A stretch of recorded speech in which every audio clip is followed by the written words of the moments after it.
Hello, brothers and sisters of St. Thomas. It's good to be able to spend a few minutes with you again, even if it is on video. First of all, I hope you all had a great Memorial Day weekend. The weather certainly couldn't have been better. Sue and I were out doing a little camping, which was wonderful, and it's good to be back now and just enjoying what really feels like summer, doesn't it? Just a few things that I wanted to share with you today. Many are asking about our plans to reopen, and last week we sent out a survey that was asking how our parishioners felt, each one individually, how you felt about coming back and any of your concerns that you may have. And we got a great response to that survey. So I'm really pleased that so many took the time to complete it. I think there are a number of people ready to come back. Others are going to come back in their own time, I think, when they begin to feel comfortable. Meanwhile, we are moving forward with our plans. We submitted a safety and reopening plan to our bishop for approval just several days ago. I expect to hear from him this week regarding that plan, and once we receive his approval, then we are good to go as soon as we feel we're ready to implement and execute on that proposal and all the safety measures that are required. Our vestry is in the middle of doing all those preparations now as we speak. We are meeting next Monday, which would be June the 1st. Our vestry is meeting, and we'll decide at that meeting when specifically we'll begin in-person services again, and we hope that will be sooner than later. More on that next week. For our plan, our safety plan, much of the legwork to develop this was done by Dave and Carol Bergstrom. They had some assistance from other members of the vestry, but I want to thank them for articulating so well in a written document for our bishop the safety plan. We combined that with some other long-range planning questions that he asked us to consider, and all of them are now in his hands.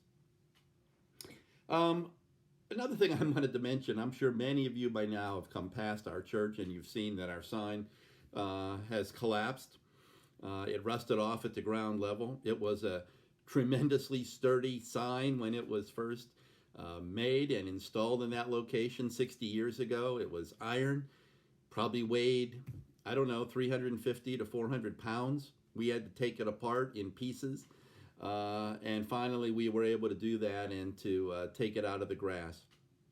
A new sign is being conceived as we speak, led by our evangelism commissioner, Manny Schnepp. He's working along with another vestry member, Marty Pristis, along with Vicki DeRoner and Mary Garrison. And they're thinking about a new a look and identity for St. Thomas along Route 8. And then we'll be getting that sign constructed, fabricated, and installed. But in the meantime, lots of ideas about what our identity should look like at the road level, and how we use that sign in that wonderful location that we have to both communicate our messages, but also to communicate who we are as God's people. So more to come on the sign as we go forward.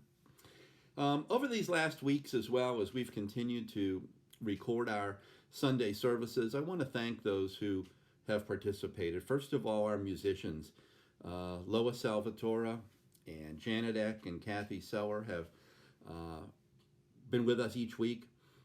Kathy has recorded sometimes offline and then sent those on to us.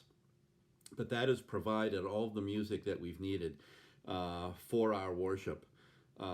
Lee and Cindy Gilch have come, and Cindy has been willing to read most weeks. Sue Bailey is there as well and has read and has also been part of the singing. Father Chris has done all the camera work, all the editing. Father Terry has been there sometimes. Patty Navilia joined us. Becky Wells. All of us weren't all there together, but we were there at different times and for different parts to try and weave together a worship service each week. So I want to thank them. And Bonnie Coliani sent in a reading along the way. She recorded it from home and sent it on to us. and everyone who has sent in their peace uh, recordings as well. That's been great. Been awesome to just see everybody and see those faces, especially the little ones that are growing almost before our very eyes. So thank you to everybody and who have made these virtual recordings possible, and will continue to for the next week or two or whenever it's needed. Finally, I guess I just want to say how thankful that I am to be part of this St. Thomas community and to realize that we worship a God who, if we read the second chapter of Acts, I believe, a God who does not dwell in temples made by hand, but who dwells in his church and in the hearts of believers. And that's the God we worship. And so even at a time that we cannot be together in a building, we know that the church continues and continues to do its work. And yet that is the God that we worship, who doesn't live in a temple made by hands, but lives in the hearts of his people. So praise and glory to him who provides more than we could ever ask or we could ever imagine. Blessings to you all, health and safety. And I hope we are back together, seeing each other face to face before long. Thank you.